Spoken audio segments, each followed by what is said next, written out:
मैं हूं संजू शर्मा। एक छोटी सी कहानी लेकर आपके लिए जो हमें बहुत कुछ सिखाती है। एक समय की बात है, एक बहुत ही बड़ा बड़ का पेड़ था जिसके नीचे एक बहुत ही ज्ञानी पंडित जी बैठा करते थे। उनके साथ में ही एक मोची जूते पॉलिश करने वाला बैठता था। एक दिन नारद जी वहां से गुजर रहे थे। जैसे ही नारद जी की नजर वहां बैठे पंडित जी पर पड़ी, वो पंडित जी के पास चले गए और पंडित जी ने नारद जी से कहा कि आप कहां जा रहे हो। नारद जी ने उनको उत्तर दिया कि मैं शिव जी भगवान के पास जा रहा हूं। जो पंडित जी थे उनको अपनी शक्ति पर बड़ा गर्व था।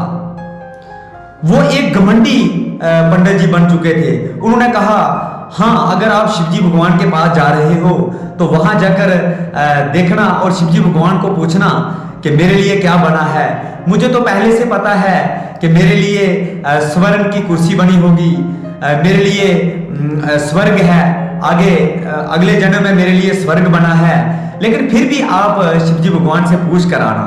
उन्होंने कहा ठीक है। जैसे ही वो आगे जा रहे थे तो वहां बैठे एक मोची उसी बड़ के नीचे लोगों के जूते पॉलिश कर रहा था। तो वहां जाकर रुके तो मोची ने उनके पास मोची के पास बैठने के लिए कुछ नहीं था, फिर भी उन्होंने अपना फटा पुराना कपड़ा नीचे डाला।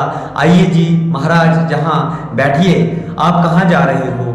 उन्होंने कहा कि मैं शिवजी भगवान के पास जा रहा हूं। तो नारद जी ने कहा, मुझे तो पता है कि इस जन्म में भी मुझे नरक था, अगले आने वाले जन्म में भी मुझे नरक होगा, लेकिन फिर भी आप शिवजी भगवान से पूछ कर आना कि मुझे अगले जन्म में क्या मिलने वाला है। तो नारद जी ने कहा ठीक है। ऐसे इतना कहते हुए नारद जी शिवजी भगवान के पास चले गए। जैसे ही वो शिवजी भगवान के पास पहुंचे तो शिवजी भगवान ने नारद जी से पूछा कि धरती पर लोग क्या कर रहे हैं। तो नारद जी ने उत्तर दिया, वैसे तो सब मंगल कुशल से है, लेकिन मुझे बड़ के पेड़ के नीचे एक बहुत ही ज्ञानी पंडित जी मिले थे और वो पूछ रहे थे कि जाकर शिवजी भगवान से पूछना कि मेरे लिए अगले जन्म में स्वर्ग बना है या कुछ और बना है। इतने में आगे चलकर मुझे एक मोची पॉलिश करने वाला मिला था।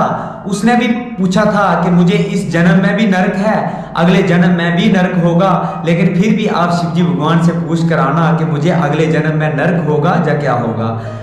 तो नारद जी की ये बात सुनकर शिवजी भगवान ने नारद जी को कहा, जैसे ही आप धरती पर जाओगे तो वो आपसे पूछेंगे कि शिवजी भगवान क्या कर रहे थे, तो आप उनको बताना कि शिवजी भगवान जी एक छोटी सी सुई लेकर हाथी को एक साइड से दूसरी साइड 10 बार निकाला और दूसरी साइड से एक साइड 10 बार निकाला। ये आप उनको बताना। वहां से नारद जी धरती पर आ गए।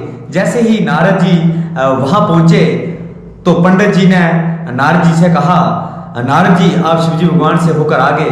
तो नारद जी ने कहा, जी हाँ, मैं शिवजी भगवान के पास गया था, वहां से होकर आ गया। तो उन्होंने पूछा, शिवजी भगवान जी क्या कर रहे थे? तो नारद जी ने उत्तर दिया कि शिवजी भगवान जी एक छोटी सी सुई ली थी और उससे हाथी को 10 बार एक साइड से दूसरी साइड निकाला और दूसरी साइड से एक साइड निकाला। तो पंडित जी हंसने लगे और बोलने लगे कि मूर्ख नारद जी, आप ये क्या कह रहे हो? भला ऐसा कभी हो सकता है कि एक छोटी सी सुई से हाथी को कोई एक साइड से दूसरी साइड निकाल सकता है? ऐसा शिवजी भगवान जी नहीं कर सकते। तो इतना कहते हुए नारद जी आगे बढ़ गए। जैसे ही आगे चले गए तो वहां पर उनको बैठे मोची मिले। मोची जो जूते पॉलिश करने वाला था वो उनको मिला।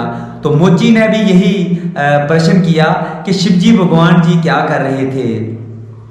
नारद जी ने मोची को जवाब दिया कि शिवजी भगवान जी एक छोटी सी सुई ली थी और उसमें से हाथी को 10 बार एक साइड से दूसरी साइड निकाला और दूसरी साइड से एक साइड निकाला। तो मोची ये बात सुनकर रोने लगा और कहने लगा, हे परम पिता परमेश्वर, आपकी तो महिमा अपरंपार है, आप कुछ भी कर सकते हैं।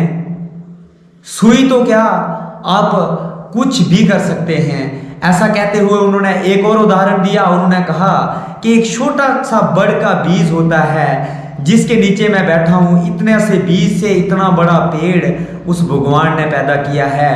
तो भगवान के लिए कुछ भी असंभव नहीं है, हर बात संभव है। तो इतना कहते हुए जैसे ही उन्होंने कहा तो शिव जी भगवान ने ऊपर से पंडित जी को श्राप दिया कि हे पंडित जी, आपको जो अहंकार है, आपको जो अपनी विद्या पर घमंड है, जो आप अपनी घमंड करने की वजह से आज भगवान पर भी भरोसा नहीं कर रहे हो, तो मैं आपको श्राप देता हूँ, अगले जन्म में जो आपको स्वर्ग मिलने वाला था वही स्वर्ग इस मोची को दिया जाएगा, और जो मोची को नरक मिलने वाला था वही आप ज्ञानी पंडित जी को दिया जाएगा। और वही श्राप जो था शिव जी भगवान का सत्य साबित हुआ, जो ज्ञानी पंडित जी को मिलना था वही एक मोची को मिल गया। तो इस कहानी से हमें ये शिक्षा मिलती है कि हमें अपनी विद्या पर, हमें अपने ज्ञान पर कभी भी घमंड नहीं करना चाहिए, और हमें अहंकार तो कभी जिंदगी में नहीं करना चाहिए। अगर हम अहंकार करेंगे तो हमारा जितना भी हमने प्राप्त किया होगा वो एक पल में नष्ट हो जाएगा। तो हम आपको मिलते हैं एक नई मोटिवेशनल कहानी के साथ, तब तक के लिए धन्यवाद। जय हिंद, जय भारत, वंदे मातरम।